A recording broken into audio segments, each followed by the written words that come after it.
పట్టమనేని జయకృష్ణ, రాష్ట్ర తాడాని నటించినటువంటి శ్రీనివాస మంగాపురం జూలై 30 తారీఖున ప్రపంచవ్యాప్తంగా గ్రాండ్ రిలీజ్ అయింది. అందరినీ ఆకట్టుకుంటోంది, విశేష ఆదరణ పొందుతోంది.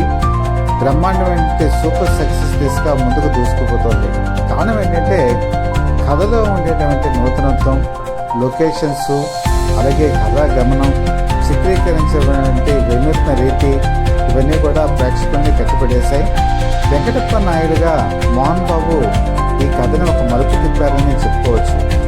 సినిమా ప్రథమార్థంలో కనుక మనం చూసుకుంటే శ్రీనివాస్ బాబు, వాసుబాబు ఇందులో మరి ఘట్టమనేని జయకృష్ణ చెలరేగిపోయారు. అలాగే రాశా తేడాని మంగ పాత్రలో ఒదిగిపోయారు. వీళ్ళిద్దరూ మధ్య చిగురించినటువంటి ప్రేమ తొలి ఫస్ట్ హాఫ్లో మనకి ఎలాబరేట్గా చూపిస్తే వాళ్ళిద్దరి మధ్య వచ్చినటువంటి అడ్డంకే వెంకటప్పయ్య నాయుడు, ఒక ఫ్యాక్షనిస్టు, బళ్ళారిలో ఉండేటువంటి మైనింగ్ అధిపతి. వాళ్ళిద్దరి మధ్య వచ్చినటువంటి అడ్డుగోడని హీరో ఎలా ఛేదించగలిగాడు, తన ప్రేమ విజేత ఎలా కాగలిగాడు, చివరికి విజేతగా ఎలా నిలబడ్డాడు, ఇవన్నీ కూడా ఈ సినిమా సెకండ్ హాఫ్లో చాలా అద్భుత రీతిలో చిత్రీకరించారు. అలాగే యాక్షన్ అనేది సెకండ్ హాఫ్లో హై పీక్కి వెళ్ళింది.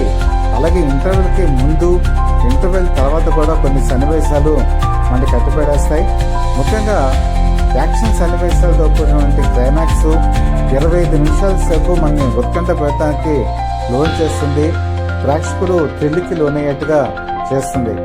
ఘట్టమనేని జయకృష్ణ ప్రమోషన్ యాక్టివిటీస్లో మనం చూసినప్పుడు చాలా బిడియంగా, మృదు స్వభావంగా కనిపించారు. కానీ సినిమాలో చూస్తే రగ్గడ్ నేచర్తో చెలరేగిపోయారు. కొన్ని సన్నివేశాల్లో మనకి దూరం నుంచి కనుక చూసినప్పుడు తేనె మనసులో నటించినటువంటి సూపర్ స్టార్ కృష్ణ కనిపిస్తారు. అలాగే కొంత మీడియం డిస్టెన్స్లో నడక కనుక చూసుకుంటే ప్రిన్స్ మహేష్ బాబు మనకు గుర్తుకొస్తుంటారు. కొన్ని సన్నివేశాల్లో గిరిజాల జుట్టు ఇవన్నీ చూసినప్పుడు మరి ఘట్టమనేని రమేష్ బాబు కూడా గుర్తుకొస్తుంటారు. ముఖ్యంగా నడిచే సన్నివేశాల్లో, పరిగెత్తే సన్నివేశాల్లో కూడా ఈ ముగ్గురిని కూడా ఆయన మనకి ముమ్మూర్తులా వాళ్ళే నడుస్తున్నారా అన్న ఫీలింగ్ కూడా కలుగుతుంది. ఇది అనుకరించారా అంటే కాదు, జీన్స్ లోపల ఉండేటువంటి ఇది మనకు అలా కనిపిస్తుంది. కానీ తన సహజమైన నటన ఏదైతే ఉందో దాన్నే ఆయన ప్రదర్శించారు. అది కూడా అద్భుతమైనటువంటి ఒక మంచి వేదిక అయింది ఈ సినిమాలో. పైగా తను ఏవైతే మార్షల్ ఆర్ట్స్ నేర్చుకున్నారో, ఏవైతే డ్యాన్స్ మూమెంట్స్ నేర్చుకున్నారో అవన్నీ కూడా ఈరోజు స్క్రీన్ మీద అద్భుతంగా ఆవిష్కరించగలిగారు దర్శకుడు అజయ్ భూపతి. ఈ సినిమా తెలుగు సినిమా రంగంలో ఒక కొత్త వరవడికి దారితీసింది. కారణం ఏంటంటే సినిమాలో హీరో, హీరోయిన్లు, విలన్ ఈ ముగ్గురే కాకుండా 4వ పాత్ర లొకేషన్స్ చూస్తున్నప్పుడు మనకి చాలా ఆహ్లాదంగా అనిపిస్తుంది. ఐకి స్ట్రెయిన్ లేకుండా అనిపిస్తుంది. పైగా ఈ సినిమాని ఒక విధంగా చెప్పాలంటే ఒక బడ్జెట్లోనే పూర్తి చేయగలిగారు. ఎక్కువ ఖర్చు పెట్టేసి ఎక్కువ వర్కింగ్ డేస్ కాకుండా ఏవైతే ఎంత దినాల్లో పనిచేయాలో కరెక్ట్గా అలాగే చేసి బడ్జెట్ని కంట్రోల్లో పెట్టుకొని ఉభయ తెలుగు రాష్ట్రాల్లో కూడా ఎక్కడ టికెట్ల రేట్లు పెంచకుండా రిలీజ్ చేశారు. దీనివల్ల ప్రేక్షకులు కూడా ఎఫర్డబిలిటీ అనేది పెరిగింది. థియేటర్నికి ప్రేక్షకుల్ని రప్పించేటువంటి ఆస్కారం ఏర్పడింది. ప్రతి ఒక్కరు కూడా ఈ సినిమాని ఆదర్శంగా తీసుకొని బడ్జెట్ని కంట్రోల్లో పెట్టి కనుక సినిమా తీస్తే మన ఇండియా లొకేషన్స్లో అద్భుతంగా తీయచ్చు అని నిరూపించినటువంటి ఈ చిత్రం మాత్రం ఒక మంచి ప్రయత్నం. ఇది మిగతా దర్శకులు కూడా ఫాలో అవుతే ఇంకా రాబోయేటువంటి కాలంలో మన ఇండియాలో ఉన్నటువంటి సుందరమైన లొకేషన్స్ మనం తెర మీద మనం చూపించవచ్చు. ఆ దిశగా ప్రయత్నాలు చేస్తే బాగుంటుంది.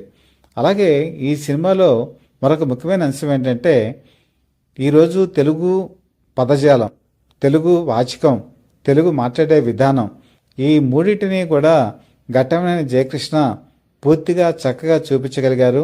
అతను మాట్లాడే తీరు, మాట్లాడే విధానం కదా ప్రేక్షకుల్ని బాగా ఆకట్టుకుంది.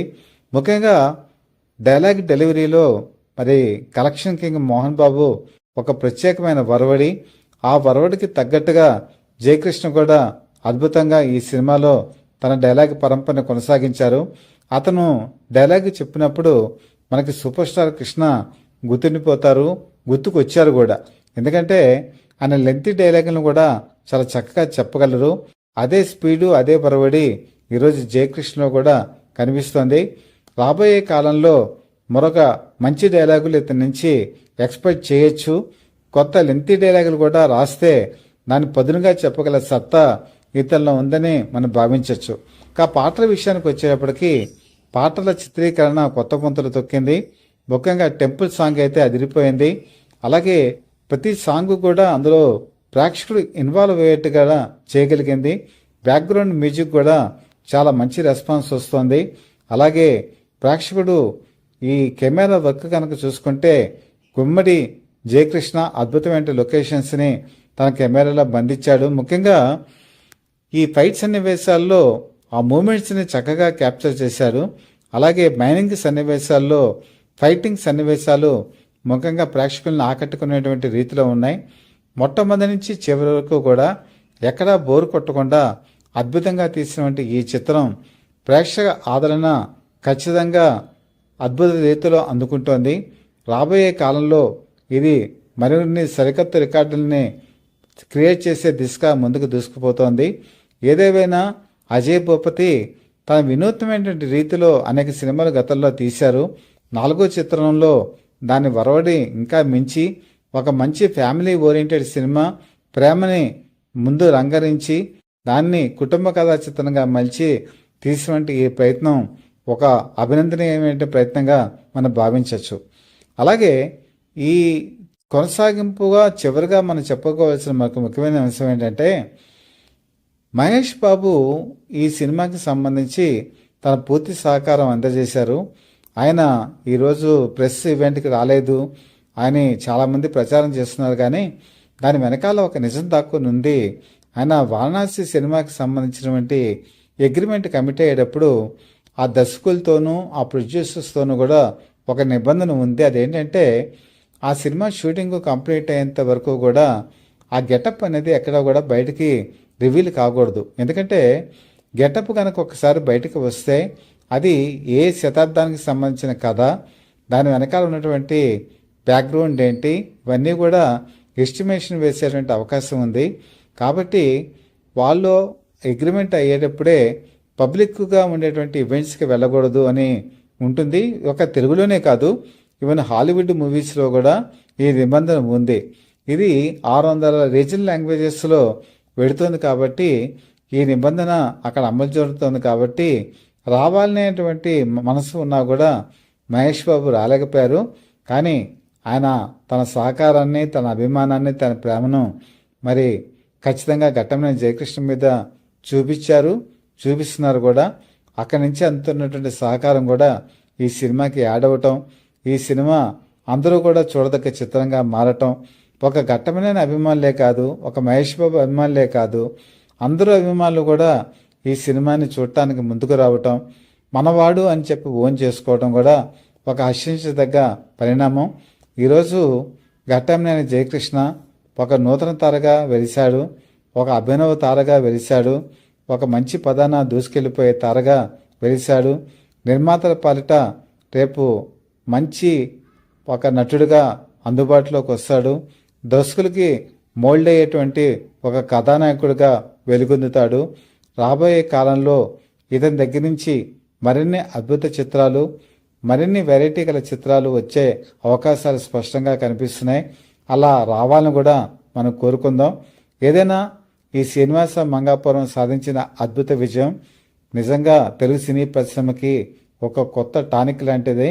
ఇది ముందు ముందు మరిన్ని విజయవంతమైన చిత్రాలకు పునాది కావాలని మనస్ఫూర్తిగా ఆకాంక్షిస్తూ మీ అభిప్రాయాలు కూడా కామెంట్స్ రూపంలో తెలియచేయండి. ఈ ఛానల్ని సబ్స్క్రైబ్ చేసుకున్నట్టయితే సబ్స్క్రైబ్ చేసుకొని మీ బ్లెస్సింగ్స్ అందచేయవలసిందిగా మనస్ఫూర్తిగా కోరుకుంటూ మీ మిత్రుడు శ్రేయోభిలాషి